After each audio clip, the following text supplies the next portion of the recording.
Hey everybody, welcome to this episode of Think Business Live. I'm looking forward to talking to Ralf Specht. Ralf, it is great to connect with you. You're an author and the author of a book that I can't wait to dive into and talk to you about, which is called Building Corporate Soul. We're going to get into a little bit of your bio, but and you're the creator of something called the Soul System. But I want to talk about the soul of business right now. I actually have a series called Think Business Exclusives, Getting to the Soul of Business, because I really believe we are in a time where people need to re-identify what the soul of their business is, whether you're a solopreneur or a Fortune 100 company or anything in between. And so let's kind of start there. Let's talk about what the soul of business is in a post-COVID world. Yeah, John, great to be on the show. So, Yeah. absolutely. I mean, every company has got a culture, right? You can't have a company without a culture, but not every company has got soul. And those that have are usually higher performing, have happier employees, are usually more innovative. And so, corporate soul is actually the full integrity of the words and actions of any company. So the soul system, as you alluded to, it's got three levels, right? It's shared purpose, shared understanding, and shared behavior. Yeah. And those three, if they are in sync, if there's an integrity between those three, that's when soul emerges inside a company. So let's dive into that for a second, Ralf, because and I just want to back up for a second and break it down a little bit more, the difference between culture and soul, right? So, do you take those definitions, and if they don't have that, how do you define culture versus soul? Well, culture is what any company has a culture, right? You can't operate a company without a culture, whether it's an intentional culture or it's a random culture. It just happens and nobody takes care of it. That also is a culture.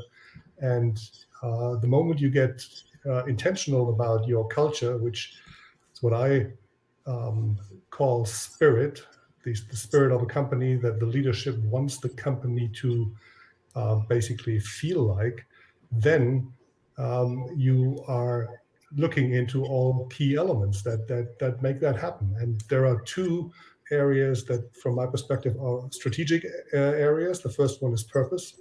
The second one is what I call understanding. And they both, in my system, have got a prefix, and the prefix is shared, because there's so much purpose, right? I mean, purpose has been the flavor of the day for the last decade, more or less. Everybody's talking about purpose. Correct. But still, you get into companies and you ask executives, and EY did this in their study, The Business Case for Purpose, and 50% of those say, well, we might have one, but our strategy is not reflective of that. So why have one in the first place? Hence, shared is critical. So, and shared to me means two areas of sharing. One, shared by the executive team, and secondly, shared with all stakeholders, so that everybody really understands what the purpose of the place is. Once you've got that, you get to shared understanding, which defines the vision, the mission, the values, and the spirit. Vision is clear, mission is clear, values are clear. Spirit is an area that is, from my perspective, very often underestimated, because it's the logical approach of management to say, well, what kind of spirit, what kind of culture do we want to have in our business? And once you've got all these sorted, you get into the shared behaviors. But there are actually three words that make it perhaps even easier for anyone to understand. Shared purpose is about being. Shared understanding is about believing, and shared behavior is about belonging. Yeah. And when you've read the latest McKinsey study about why people are quitting their workplaces in thousands and millions even, the biggest issue for employees is that they don't find a sense of belonging in the place they're operating, they're working in. And so belonging is critical, and leaders have to ask 6 questions from that perspective. In terms of the shared purpose, there are 2 questions. Why am I here? And why are we here? Yeah. These are the 2 fundamental questions. And in terms of believing, The question is, what do we believe in? In other words, what's our vision? What's our mission? What are our values? And how do we shape belief in others? Because that's the role of leaders, right? Shape belief in others. And others means all stakeholders. And the third, in terms of belonging, is how does it feel to belong here? And how do we create belonging for others? Yeah. If you can answer these 6 simple questions, you're on a very good path. And Right. because there are simple questions, the answers don't come easy. So simple, it's complicated. I want to kind of talk about, and I love it. I love everything that you just said.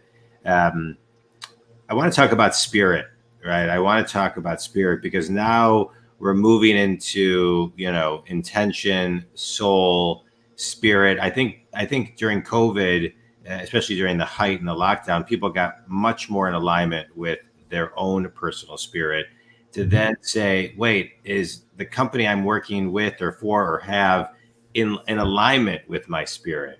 And so let's just talk about the energy of spirit, because I think you have culture, you have soul, but like a good talk, it always has an undercurrent, a through line that kind of sits through all of it. To me, that's spirit, right? That is the true bedrock foundation of human beings and of the DNA bedrock of a company.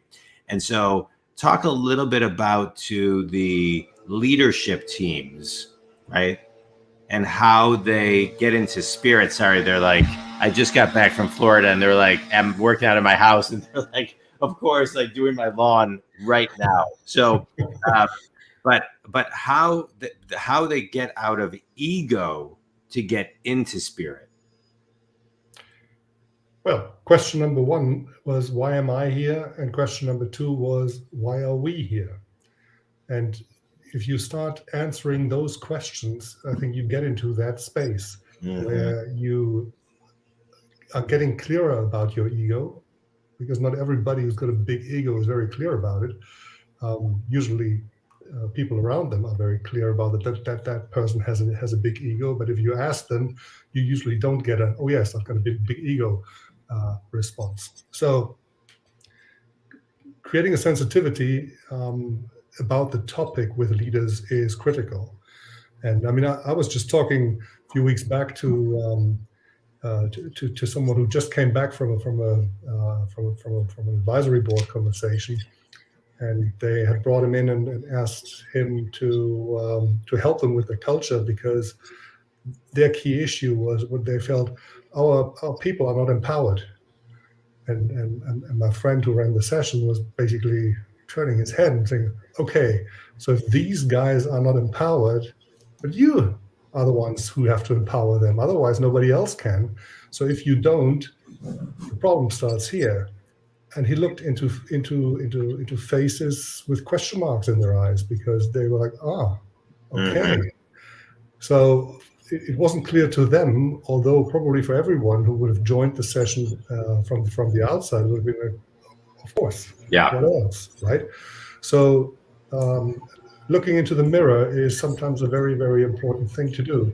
And sometimes Amen. It helps if somebody looks over your shoulders when you're looking into the mirror. I love it. Looking in the mirror. I love it. All right. I'd like to keep these, Ralf, to 10 minutes today.